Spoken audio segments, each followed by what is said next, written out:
Nothing But the Truth. Hello, I'm Raj Chengappa of India Today and your host for Nothing But the Truth. Every week, we will focus on key issues of concern and bring you perspectives and clarity as to why these matter to you and the one clear truth that emerges.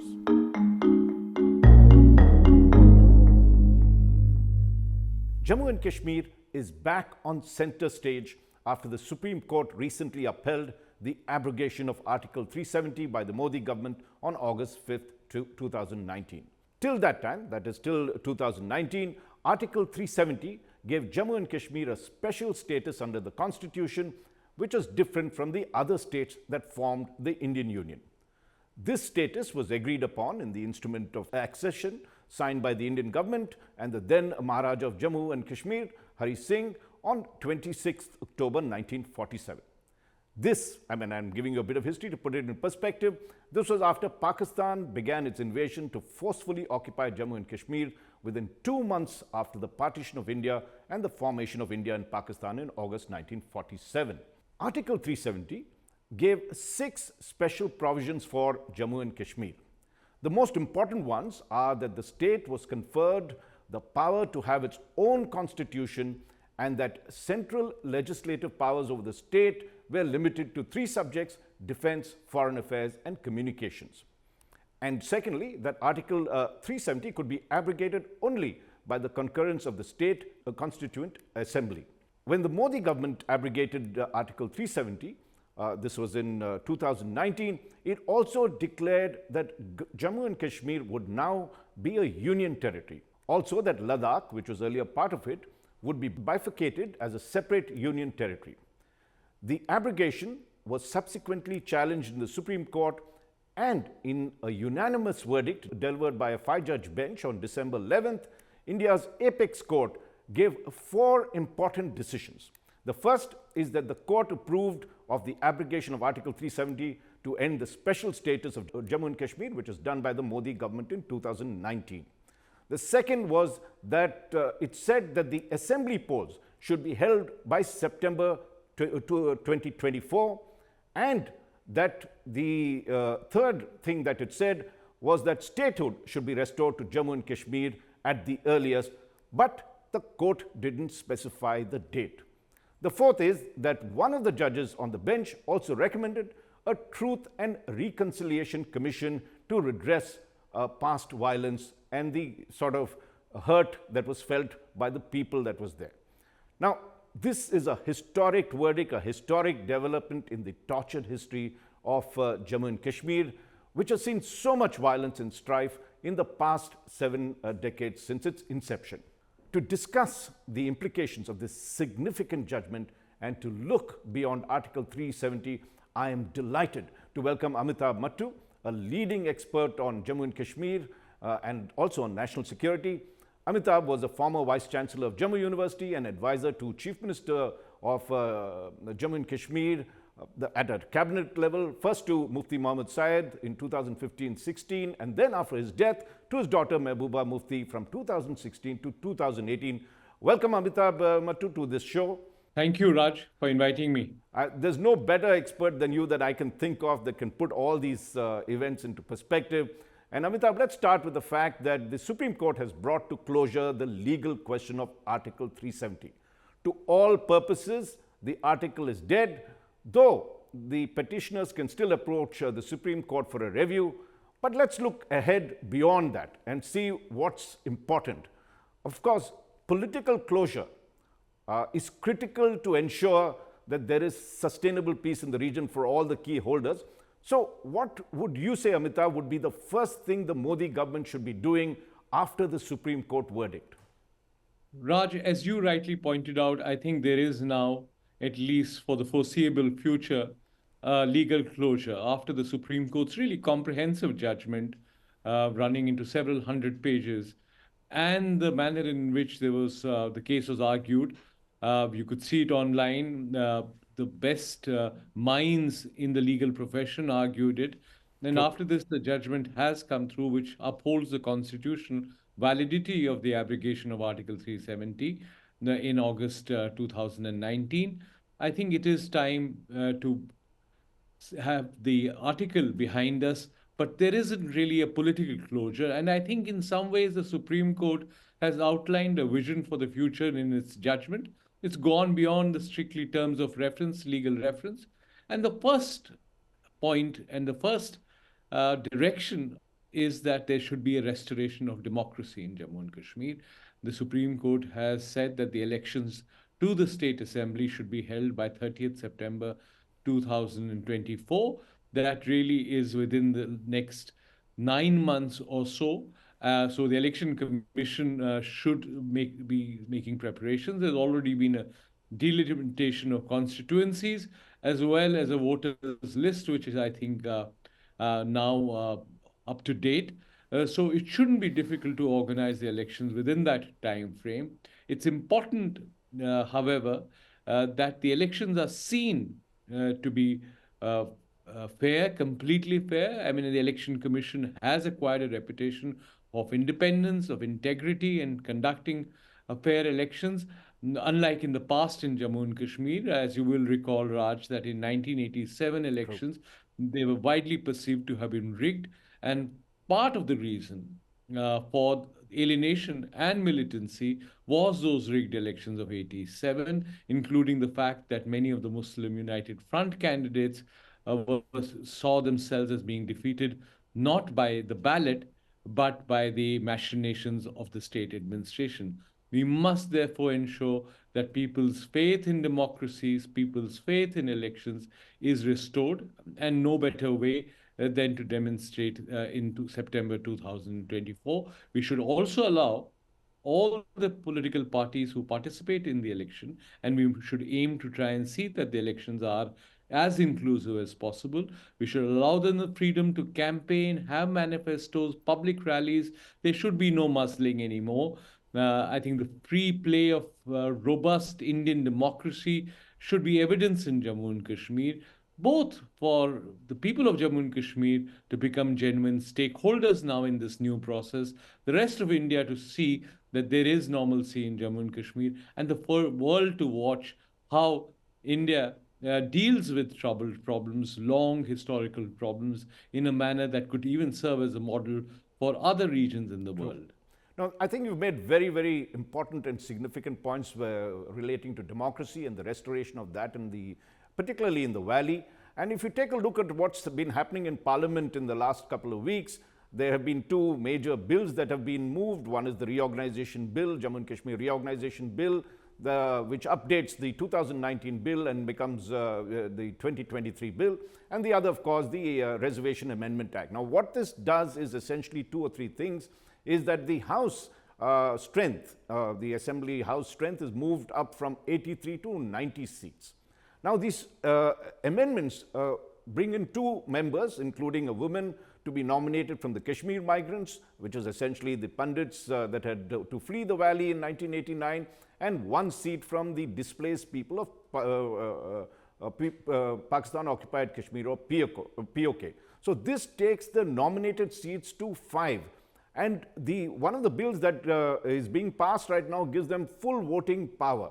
So if you take that with these addition of 5, and with, of course, 24 seats reserved to POK, which is traditional. Of course, they don't vote because POK is still occupied by Pakistan. And so if you look at it, 48 seats are required for a majority and if there is an election, and if there is, and this is the point I think a lot of people have been trying to make in the valley, that this somehow skews the verdict in favor. If there is a split verdict, it will move towards Jammu and Kashmir, particularly both vote exactly the amount of seats that are there. What are your views on this, and how does one avoid this problem that could arise, and the suspicions that you said, it should be free and fair, and the process must be seen to be completely democratic in the way we approach it? Let me address these questions and concerns systematically. Obviously, there are charges that there has been gerrymandering in a manner in which constituencies have been created which might aid and assist certain sections of either the ruling establishment or certain political parties to perhaps have an advantage in the elections. I genuinely believe that no matter how you try and gerrymander constituencies, the people of Jammu and Kashmir over time have demonstrated that they can rise above these small, petty, partisan differences or differences based on primordial identities. I don't think that this will be a clincher in terms of any political party which thinks that it has a disproportionate advantage in the hustings. Secondly, the reservations themselves, it specifies two seats for Kashmiri migrants or those who have been displaced. And I think that's a great step forward, because after all, you have to give people who have been displaced because of acts of violence or because they have had to flee their homes and seek shelter elsewhere to now have a stakeholding in returning to Jammu and Kashmir. But it does not specify that these seats are reserved for Kashmiri Pandits. In the appendix to the bill itself, on the statement of objectives, it says that the bulk of the people who left were Kashmiri Pandits and Hindus, but also recognizes that there were a small number of Sikhs and Kashmiri Muslims who also left the valley. So this nomination does not automatically suggest that only Kashmiri Pandits will be the beneficiaries. And one of them, of course, would have to be a woman. And then, of course, there has been a long standing demand from people who've been displaced from Pakistan occupied Kashmir that they need a stakeholding as well, that they need a political voice as well. So I think that is an important addition which addresses a very, very long standing demand of people who've been displaced from 47 till 71, till the Bangladesh war in 71. Right. Uh, Now, I recognize that there will be some political parties which may think that because the number of reservations for scheduled castes, scheduled tribes, migrants has increased, that they may not be able to make uh, as much of an impact on elections as they would have thought in the earlier system. But these are parts of the evolution of any democracy. These are parts of sometimes even the flaws of democracy in electoral politics. But I genuinely believe that every political party must go to the polls with a belief that they can reach out to the people and the most marginal sections of people of Jammu and Kashmir. Because if you look at the history of elections, people who think or believed that they have appropriated the cause of any certain section of the people of Jammu and Kashmir have often had to face humiliation at the hustings.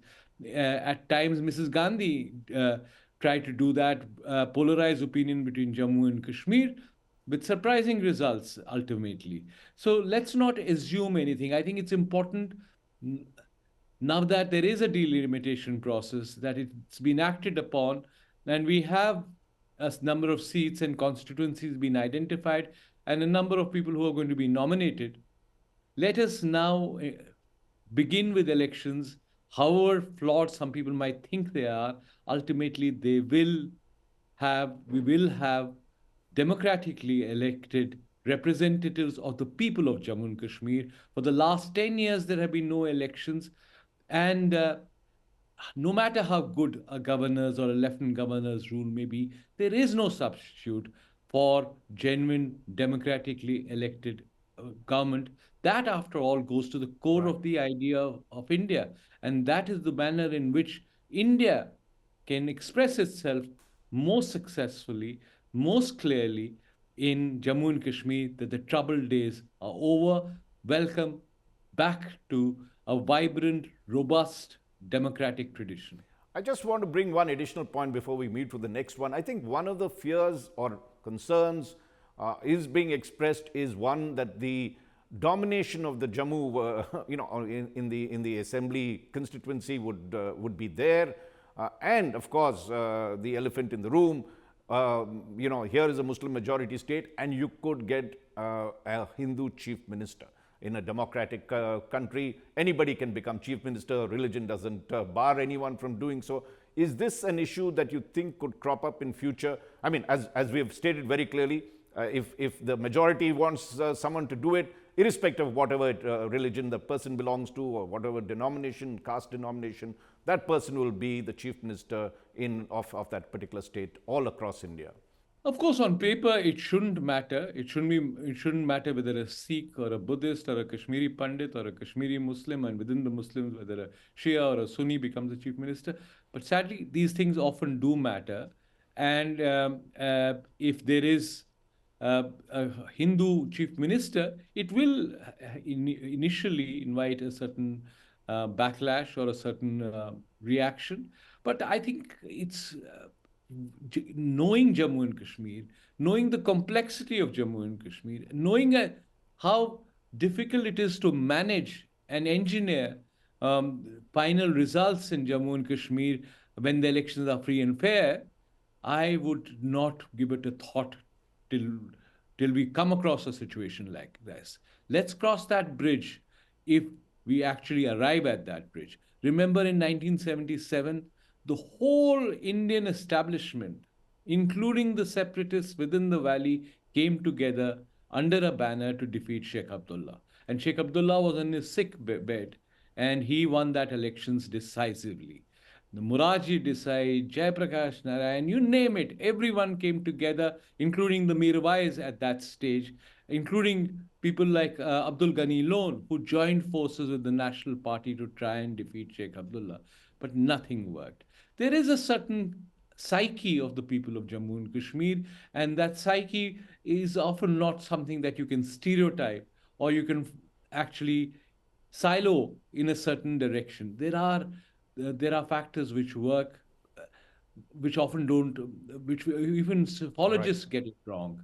After all, the very fact that during the worst days of partition, the worst days of communal violence, and Justice Sanjay Kaul refers to it in his Supreme Court judgment, Mahatma Gandhi saw the only beacon of light from Jammu and Kashmir, because within the valley, there wasn't a single act of communal violence. Good point, Amitabh, and we'll move on a bit, but I must also mention that, you have a house in Srinagar. You're one of the few pundits that stayed behind despite all the tensions that were there. We had a wonderful discussion a couple of years back at your place. And this is, I mean, for you, the stakes are as important, and you're not just because, you've moved out of the place. You still have your roots very much over there. And let's come to the sequencing. Now, the other issue was the Supreme Court said, restore statehood at the earliest, but importantly did not specify a date. From what I understand, and there has been statements on the parliament to the effect before the Supreme Court judgment, that the government is very clear, the Modi government is very clear that it would first have delimitation, then have the election, and then have statehood. But what is your point of view on that? Is it critical that this process, as outlined by the government, is followed in some senses, or you defer and say, no, let's give Jammu and Kashmir statehood first. It was deprived of that. It was demoted in some senses when the union became a union territory in 2019, and then proceed with elections. Where do you stand on this question? First of all, Raj, I wish the Supreme Court had actually set a deadline. All it said was that the government and the Home Minister has committed itself in Parliament to ensuring the restoration of statehood at an appropriate time. But they've also indicated that this should happen as early as possible without, as you said, specifying, as they did in the case of the elections, a date by which this should be done.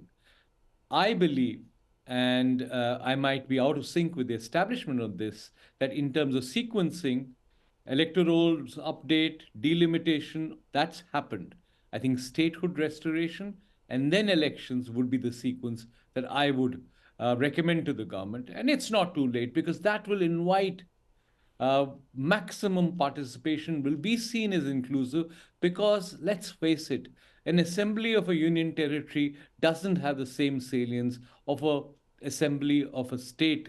And Jammu and Kashmir has always been a state. It was in some ways, and I agree with that expression, demoted in 2019. So now that you say that there is going to be a return to democracy, it's only proper, appropriate, right for Jammu and Kashmir statehood to be restored before the elections.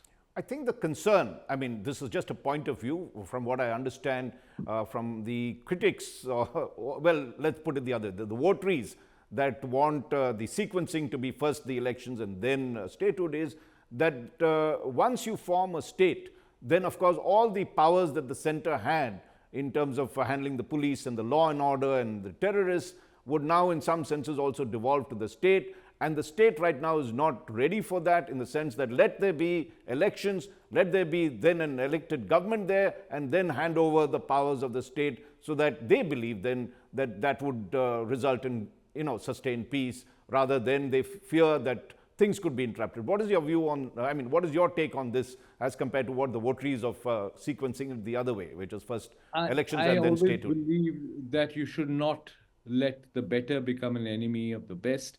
I think you will never have a situation which is so ideal that you can then say, now is the time. Right. And if you let your bureaucrats decide, who are going to be by nature conservative, no one will be taking the risk. And they, given that they're so risk averse, to suggest that a state assembly or a state government is should happen before the elections.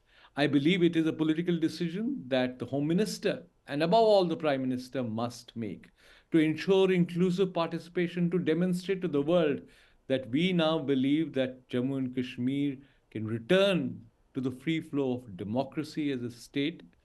And frankly speaking, now that it is going to be one other state of the Indian Union, there are remedies within the Constitution if you feel that the government is in some ways compromising on national security. There is Article 356. You can dismiss a government if you feel that it's not acting according to the directions, especially on issues of national security. But to deprive the state and the people of the state, after 10 years of the last elections, of the free flow of democracy, would, which is only possible in a proper state, a full state, then would really be, I think, taking matters a little too far and working on a worst case analysis. I know this is not a war where you have to work, or a nuclear strategic doctrine where you have to work on a worst case analysis, because after all, you have remedies, as I said, available even if things go wrong. Now, a good point, and you'd also brought in terms of the fact that it is not only India that is watching; it's the world that is watching what is happening in Jammu and Kashmir, and particularly our neighbor across the border, Pakistan, that is so been so deeply involved in the battle that has been going on the past 7 decades. So let's come to that aspect of it, in the sense that we have seen, of course, the national security aspect continues to be there, in the sense that we continue to see terror strikes, and we've had them recently. We lost 5 officers of the Indian Army recently, and more in the past as well. Those attacks, though, have reduced in intensity, but terror continues to pose a major threat to the valley as well as to the rest of the country. Now, what is your way forward in dealing? Obviously, Pakistan had opposed the abrogation, so did China and Turkey. The other countries were more nuanced in their approach to what had happened in 2019 when India did it, whether it was the US and others. They talked of human rights and the restoration of statehood and democracy over there. But how does one move forward with Pakistan? Or do we move forward at all? Do we enter into a dialogue? We don't have, they've downgraded the entire thing. They pulled out the High Commissioner when 2019, the abrogation happened. Where do we move with them, or do we need to move with them at all? You see, suggesting a prescription for a troubled and troublesome neighbor like Pakistan is always risky. But let me put my head out and say that you have to follow a sticks and carrot policy. You demonstrate that you are willing to reward good behavior, but then impose costs if Pakistan behaves as it has in the past badly. Right. And what are the carrots that you can demonstrate? One, of course, is the fact that you are going to move towards statehood, and apparently, in some of the back channels, that was something that Pakistan signaled would be acceptable to it, as to bring a certain closure to the bilateral part of that issue. So once you grant statehood, once you hold elections, you give that carrot to Pakistan that you might help it to help itself, even domestically, in terms of perhaps assistance, given the kind of turmoil that Pakistan's economy is in today, assistance in other ways in which perhaps even in terms of information about its the subversive groups that continue Right. to operate in Pakistan, which are damaging Pakistan much more than any other country in the world. But if Pakistan stops behaving um, normally or rationally, then you impose costs. And then you say there will be costs that have to be borne. So I think it's a low risk. It is still a risky policy in terms of the politics and symbolism of all of this, especially given that the Modi government has taken a hardline approach. But I believe that one of the reasons why you didn't have an escalation, except in recent months, of the violence in the LC line of control was perhaps because this was communicated clearly in the back channel, in the discreet communications between the National Security Advisor Ajit Doval and General Bajwa and his ISI chief Faiz Hamid, that this was the basis for any discussion or exploration of ways in which we can move forward. That channel, I understand, has been disrupted because of obviously some of the actors in Pakistan have changed. But I believe there might be a moment again because Nawaz Sharif is now emerging Right. as the single most important political actor in Pakistan. And Nawaz Sharif is genetically programmed to be a deal maker. He's not an absolutist. He's the one who wanted to do business with India, normalize relations when Musharraf's plans subverted that efforts at deal making. So you have a deal maker and you have a Pakistan army beleaguered, besieged within, which might for the first time be willing to see that enmity with Pakistan, which somehow always defines its raison d'etre, could be diluted without it suffering any consequences in terms of institutional importance. So a combination of Nawaz and the army could be a combination that could potentially work towards a certain quasi normalization of relations and beyond. All I am saying is that somehow, sometimes with neighbors, it's important to confront them. It's often easy to ignore them, but sometimes you need to try and make the most of an opportunity that presents itself. You brought Jammu and Kashmir to a legal closure. You want it now to be a political closure. And if you can bring Pakistan as a stakeholder, even in that process, why not? What is the dangers? Except you cannot lower your security vision. Right. Now, that's a good rider to put in. And of course, let's also be pragmatic. We are going in for a general election, and so is Pakistan. Its election is due, if all goes well, in January. So I would gather that till the process is over there and it becomes clear who to negotiate with in Pakistan, whether it is, as you say, Mia Nawaz Sharif making a huge comeback, and seems like it with the kind of things, the court rulings that are there, which take off all the fetters against him contesting, as well as the fact that Imran Khan is virtually in jail these days and probably may not be allowed to contest and is out of favor with the Pakistan army there. And let's not also forget that we are going in for a big general election, which might result in a third term for the current government, the Modi government, a historic third term for Prime Minister Modi himself. And so therefore, that I think will have to wait, that particular aspect that you said. But the larger point that we should enter into a dialogue with Pakistan with certain riders, with national security is well taken. Let me come to the final point. But before that, I just want to come into the fact that there's been 4 years of Lieutenant Governor rule that was there. And of course, as you said, democracy had been suspended for a while. The elections hasn't been happening over there. In these 4 years, have you seen a change in the valley? You visited it often. What is the mood of the valley that you see? I mean, of course, post the verdict, the mood would have changed in a different way. But what was the aspiration? Was there a Naya Kashmir emerging that you saw in these 4 years as the government talks about? I think, clearly in terms of development, especially in the uh, in the aftermath and before the G20 tourism ministers meeting and the idea of smart cities being floated, there has been in Srinagar a rapid pace of modernization, improvement on the city itself.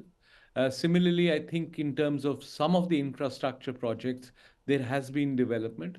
The power situation is one which hits the valley uh, most dreadfully, especially during the winter months. It's not showing any signs of improvement. So I'd say it's a mixed bag. You could say it's half full or half empty. Uh, I believe that there have been improvements also in terms of the security situation, which was your primary concern. And so it is not often easy to gauge the public mood or the public sentiment when there is a strong security vigil. So we'll know once the elections happen. In any case, as I said, that the time for Lieutenant Governor's rule is probably now past its shelf date, used by date. I think it's now time for elections in Jammu and Kashmir because representative democracy, however flawed, imperfect, and sometimes even inefficient it may be, is much better than an authoritarian and however benign authoritarian a rule by bureaucrats and other administrative officers may be. That's my personal choice. That's why India stands out more than China can ever stand out because of the rule of law and because of democracy. And that's built into, as I said, the idea of India. Let the people of Jammu and Kashmir now again see that idea of India in action. Finally, let's come to the point that one of the Supreme Court justices had said in that judgment. It was a unanimous verdict that was there, but Justice Kaul moved and said that let there be a Truth and Reconciliation Commission as part of the settlement that is happening there. How important is that? There are people that will argue and say, look, there's been enough pain, there have been enough things. Do we have to go through the whole process to get over it, or can we just have a Naya Kashmir and let's move forward? Let me make an ad hominem argument that Justice Kaul, perhaps within the bench, and this is not in any way to undermine the quality and integrity of the whole bench and the learned judges, but perhaps Justice Kaul has a greater sense of the psyche of the people of Jammu and Kashmir. He is, like me, someone who's part of the whose forefathers are from Jammu and Kashmir, who also, at least when I had spoken to him a few months ago, said that he plans to retire in Jammu and Kashmir. So he has a direct stakeholding and understanding of the psyche of people of Jammu and Kashmir. So when he talks about a Truth and Reconciliation Commission, it's not only an expression of his command over law and the manner in which South Africa, apartheid South Africa, benefited from a Truth and Reconciliation Commission, but because he's a direct stakeholder, like I am, in what happens to Jammu and Kashmir. So while it's important while we do this legal closure and political closure, you cannot airbrush everything away. The fact that people have suffered, there's been acts of violence, people have had to flee, there is resentment, anger, alienation in all communities in Jammu and Kashmir in some shape or the other. The Kashmiri Pandits today feel deeply aggrieved by the fact that they have had to leave their home and hearth and with no immediate chances of return. The ordinary Kashmiri in the valley feels alienated because he's had to bear the brunt of the action of the security forces against terrorism and militancy. So every part of Jammu and Kashmir has in some ways suffered. What Justice Sanjay Kaul has argued for is that you have a commission not as a body which is like a criminal court which will indict and imprison, but as a way in which there can be a collective and individual truth telling, where people who have been unheard, who have not been heard, or who have suffered all this violence and anger and alienation get a forum to express what happened to them. And that there can be a process of perhaps individual and collective forgiveness and healing with a degree of state involvement, because only state patronage can bring the legitimacy to a TRC or Truth and Reconciliation Commission. And it goes back in some ways to the life of Mandela Right. and Desmond Tutu, and the manner in which they were able to address the healing that post apartheid South Africa so much needed. So I think it's a great suggestion. It's a forward-looking suggestion. It's a suggestion which, frankly speaking, I cannot see any uh, cons to this suggestion. It's a no-brainer. In any other conflict, and a conflict as deep and as complex in Jammu and Kashmir, this would be an automatic reaction. Uh, you might think that it might embarrass you, but these, temporary aberrations where people speak their minds might, in a democracy, really matter in the long term.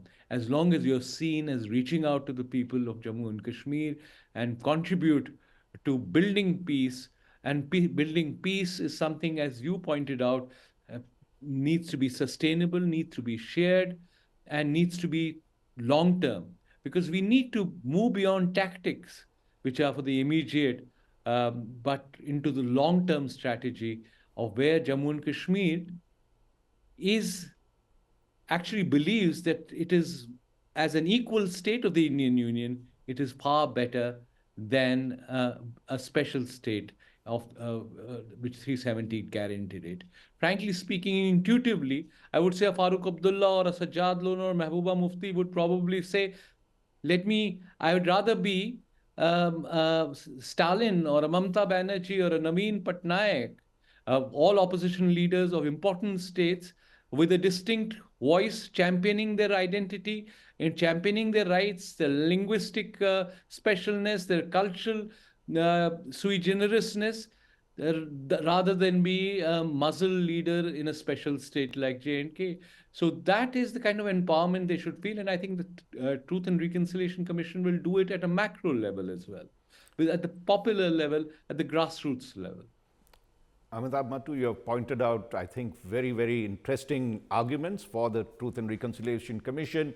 In fact, I had covered the South Africa elections, the historic South Africa elections in 1996, which saw the black majority finally overthrow its colonial holds that were there and form a country that probably is far more peaceful than it is than it was when I was covering it that time. And of course, I've subsequently followed the action in South Africa and in Jammu and Kashmir.